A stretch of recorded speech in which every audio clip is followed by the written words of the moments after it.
Hello everyone, how are you doing? Welcome back to my channel. Today in this video, we are again going to discuss about a new platform जहाँ पर आप अपनी registration process complete करने के बाद questions already वहाँ पर present होंगे, उन questions के answer देकर earning start कर सकते हैं. Again, ये भी एक tutoring website जैसे ही है, बट इसमें चेंज क्या है, यहाँ पर लाइव ट्यूटरिंग नहीं होती. ओके, जिस भी प्लेटफॉर्म के बारे में हम आज बात कर रहे हैं, सारी अगेन डिटेल प्रोसेस में आपको बताऊंगी. रजिस्ट्रेशन में कौन से इंपॉर्टेंट चीज़ें हैं जो आपको याद रखनी है, और फिर वर्किंग कैसे होती है इस पर्टिकुलर प्लेटफॉर्म पर. सो स्टार्ट करते हैं वीडियो. उससे पहले अगर आप लोग नए हैं, पहली बार मेरा वीडियो देख रहे हैं, then please subscribe to my channel and don't forget to press the bell icon. Start करते हैं.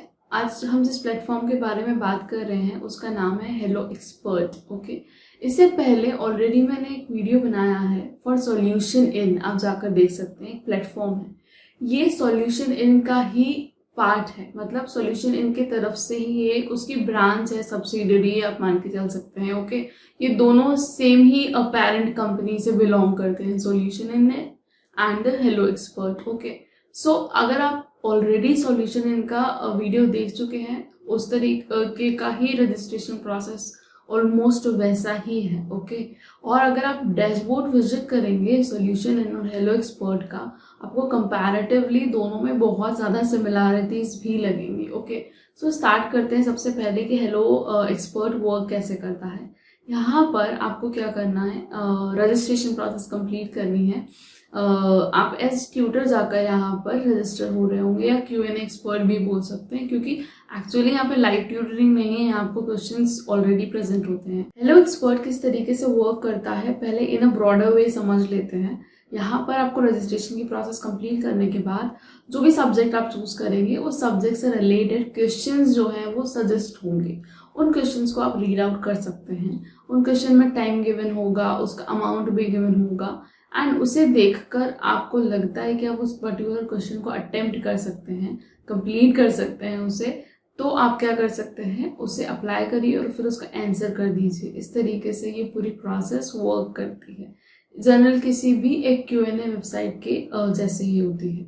ओके, सो यहाँ पर क्या होता है, आवरली रेट डिसाइडेड नहीं है. ओके, जनरली बहुत सारी Q&A वेबसाइट्स जो हैं, यूएसबीज वेबसाइट, वहाँ पर आपका आवरली रेट डिसाइड हो चुका है. आपने 1 घंटा अगर काम किया है, जो भी आपने किया, एक आंसर को 1 घंटे में किया है या 10 आंसर को आपने 1 घंटे में किया है, you will get paid for that 1 hour जो आपने वहां पर इन्वेस्ट किया. Whereas when we talk about this Hello Expert, यहाँ पे आवरली बेसिस पे आपको अमाउंट नहीं मिलता है, वेयरएज आपको यहाँ पर क्वेश्चन बेसिस पे अमाउंट मिलता है. ओके, अलग अलग क्वेश्चंस के जो अमाउंट होते हैं वो वेरी कर सकते हैं. It can very from simply 60 rupees, 30 rupees, 20 rupees. सबसे पहले स्टार्ट करते हैं रजिस्ट्रेशन प्रोसेस से. रजिस्ट्रेशन प्रोसेस के लिए आपको साइन अप करना है, जिसमें आपका ईमेल लगेगा, पासवर्ड लगेगा, और फिर बेसिक रजिस्ट्रेशन जो इन जनरल सारी प्लेटफॉर्म्स पर होते हैं. अगर आप किसी भी प्लेटफॉर्म पर अपना बना चुके हैं, रजिस्ट्रेशन कंप्लीट कर चुके हैं, तो आपको आइडिया होगा कि क्या चीज़ें लगती हैं in case of basic registration. It is generally your name, your past name, that is sir name. उसके बाद आपका ईमेल जो ऑलरेडी आप दे चुके होते हैं, फिर ईमेल वेरिफिकेशन होता है. किसी और प्लेटफॉर्म में वो कभी मोबाइल वेरिफिकेशन भी हो सकता है. एक और बहुत इंटरेस्टिंग पार्ट है, वो ये है कि आप हेलो एक्सपर्ट को मोबाइल ऐप के तरीके से भी यूज़ कर सकते हैं. दैट इज, आप मोबाइल यूज़ करके भी यहाँ पर ट्यूटरिंग कर सकते हैं, क्वेश्चंस के आंसर दे सकते हैं और अर्निंग कर सकते हैं. सो ऑफकोर्स जिन लोगों के पास ऑलरेडी लैपटॉप है या पीसी है, तो वो उसे ही यूज़ करें, क्योंकि उस केस में क्या होता है, आप मल्टीपल टैब्स ओपन कर सकते हैं. बेसिक रजिस्ट्रेशन के बाद आपका आता है नेक्स्ट स्टेप रजिस्ट्रेशन की, जिसमें आपकी आइडेंटिटी प्रूफ मांगी जाती है, which includes any of your photo ID. This can be passport, UID, जो हमारा नेशनैलिटी कार्ड होता है, विच इज़ UID. सो ये कुछ इम्पॉर्टेंट डॉक्यूमेंट्स हैं जो वो आपसे मांगेंगे. सेकेंडली, यहाँ पर आपको सर्टिफिकेट्स देने होते हैं. ओके, 2 मिनिमम जनरली वो सर्टिफिकेट्स आपसे मांगते हैं. से फॉर एग्जांपल, अगर आप ग्रेजुएशन कर रहे हैं, सो आप ग्रेजुएशन की डिग्री दे दीजिए, या जिस भी सेम में आप वो दे दीजिए मेंशन करके, एंड साथ में आप अपना इससे प्रीवियस वाली डिग्री दे दीजिए, सर्टिफिकेट दे दीजिए, दैट इज 12th का दे दीजिए। तो इस तरीके से आपके 2 सर्टिफिकेट कंप्लीट हो जाएंगे। सो यहाँ पर ये वाले लेवल पर आपको ये एजुकेशनल बेसिस पे, एजुकेशनल बैकग्राउंड के बेसिस पे आपके जो सर्टिफिकेशंस हैं या फिर सर्टिफिकेट्स हैं वो आपको यहाँ पर एड्रेस आउट करने होते हैं। ये भी रजिस्ट्रेशन प्रोसेस का ही पार्ट होता है। इसके बाद यहाँ पर कोई इंटरव्यू नहीं होगा, कोई ऑडियो नहीं, कोई वीडियो इंटरव्यू नहीं होगा। इंटरेस्टिंग पार्ट है कि यहाँ पर 5 क्वेश्चंस गिवन होते हैं। ओके, जब आप ये 5 क्वेश्चंस को कंप्लीट कर लेते हैं, उनका ड्यूरेशन दिया होता है, काफ़ी लेंदी टाइम होता है, आप इजीली कर लेंगे। ये जो 5 सैम्पल क्वेश्चंस होते हैं ये आपके समझ लीजिए टेस्ट के बेसिस पे वो देख रहे हैं। वो 5 क्वेश्चंस आपसे सॉल्व करवाएंगे। उसके बाद वो 5 क्वेश्चंस रिव्यू के लिए जाते हैं। ओके, पेंडिंग रिव्यू आपको लिख कर आ जाएगा। उसके बाद वो उनकी जो टीम है, हेलो एक्सपर्ट की टीम, उसे रिव्यू करेगी and if they find all the answers appropriately right तो फिर they will reach out to you और वो आपको बता देंगे कि आपकी ऑनबोर्डिंग प्रोसेस शुरू हो गई। सो ये जो फर्स्ट 5 आंसर्स आपने दिए हैं इसके लिए आपको कोई पेमेंट नहीं मिलेगा। से फॉर एग्जाम्पल अगर आप इन्हें 5 काउंट कर रहे हैं तो जो 6th वाला क्वेश्चन आप सॉल्व कर रहे होंगे जिसके लिए आप आंसर लिखेंगे, from that 6th question you will get paid. Okay, और वो सारा रिकॉर्ड मेंटेन करते हैं क्योंकि आपको पेमेंट जो है वो पेपल के थ्रू होगा।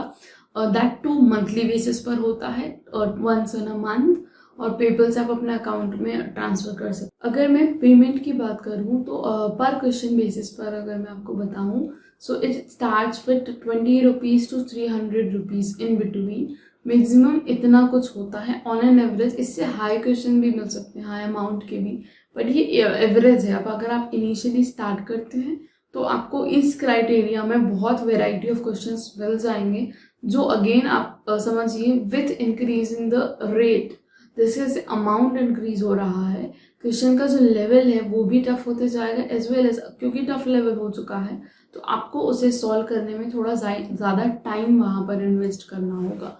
सो आप देख सकते हैं कि आपको इजी लेवल अप्रोच करना है या टफ लेवल अप्रोच करना है। It is totally up to you क्योंकि उन दोनों के अमाउंट जो है वो वेरी करते हैं। It also depends upon the knowledge you have. Okay, अगर आपको टफ लेवल के क्वेश्चंस आ रहे हैं बहुत इजीली तो आप बिना रस लिए उसे भी कर सकते हैं। एक चीज़ याद रखनी है, चूज ओनली दोज क्वेश्चन जिसमें आप बहुत ज़्यादा कंफर्टेबल हैं, आपको लग रहा है कि आप उन्हें सॉल्व कर लेंगे और वो सही होंगे। ओके, क्योंकि once you submit a answer वो हेलो एक्सपर्ट की जो टीम है वो उसे रिव्यू करती है and then they will reach out to you. जो भी गिवन नंबर ऑफ क्वेश्चंस आप डेली बेसिस पे करेंगे वो इंडिविजुअली मैनुअली इनकी टीम जो है वो देखती है कि आप कुछ गलत तो नहीं कर रहे हैं, और उस बेसिस पर अगर आपने गलतियां कर दी बहुत सारी तो आपको धीरे धीरे उनकी तरफ से वार्निंग आने लगेगी। और अगर आप फिर भी वो गलतियां कंटिन्यू करते रहे, मिस्टेक्स कंटिन्यू करते रहे, तो हो सकता है कि वो आपका जो अकाउंट है उसे भी वो रिजेक्ट कर दे। ओके, सो आपको डेली बेसिस पे ये इंपॉर्टेंट चीज़ ध्यान रखनी है कि यहाँ पर इस तरीके की रिव्यूइंग प्रोसेस होती है। एक और इम्पॉर्टेंट चीज़, यहाँ पर आपने जैसे ही क्वेश्चन को सिलेक्ट कर लिया, पर्टिकुलर गिवन क्वेश्चन है फॉर एग्जांपल, और आपने उसे सिलेक्ट कर लिया कि आप उसका आंसर देने वाले हैं, बट सिलेक्ट करने के थोड़े टाइम बाद यू फाइंड आउट कि ये लेवल वो नहीं है जो मैंने सोचा था, ये थोड़ा सा डिफिकल्टी लेवल है, तो यहाँ पर फर्स्ट 30 मिनट्स के अंदर आप उस पर्टिकुलर क्वेश्चन को स्किप भी कर सकते हैं। इट इज़ वेरी इंपॉर्टेंट ये चीज़ समझना। अगर आपने एक ऐसा क्वेश्चन को अटेम्प्ट कर दिया और कोशिश करी कि हाँ आप सॉल्व कर देंगे, एंड अगर वो रिव्यूइंग प्रोसेस में गलत हो गया तो आपका जो टाइम आपने इन्वेस्ट किया है उस क्वेश्चन के लिए वो पूरा वेस्ट हो जाएगा, क्योंकि उनकी टीम रिव्यू करके आपको बता देगी कि ये उनके गाइडलाइंस के हिसाब से सही नहीं है। ओके, सो आपको उसके लिए कुछ अमाउंट पे नहीं होगा। सो इट इज़ इम्पॉर्टेंट कि आप पहले ये चेक कर लें कि जो भी क्वेश्चन आप चूज कर रहे हैं आप उसका परफेक्टली आंसर लिख पाएंगे या नहीं। एक और इम्पॉर्टेंट चीज़, आप जब इन ऑन बोर्ड की प्रोसेस पर जाएंगे सो आप उनकी सारी गाइडलाइंस को बहुत अच्छे से पढ़ लीजिए। जो भी Q&A वेबसाइट्स होती हैं वहाँ पर उनकी आंसरिंग की गाइडलाइंस होती है, उस गाइडलाइन के बेसिस पर ही आपको आंसर करना होता है किसी भी गिवन क्वेश्चन को। अगर आप वो गाइडलाइंस फॉलो नहीं करते हैं सो आपके जो आंसर्स हैं उन्हें वो डिक्लाइन करने के जो चांसेस होते हैं वो काफ़ी ज़्यादा हाई होते हैं। This was all about hello expert. अगर आपको इस टॉपिक से रिलेटेड कोई भी डाउट है, कोई क्वेरी है, तो आप उसे कमेंट कर सकते हैं। I will definitely reply. और अगर आप मेरे चैनल पर नए हैं then please subscribe and press the bell icon for more notification. Thanks a lot for watching this video.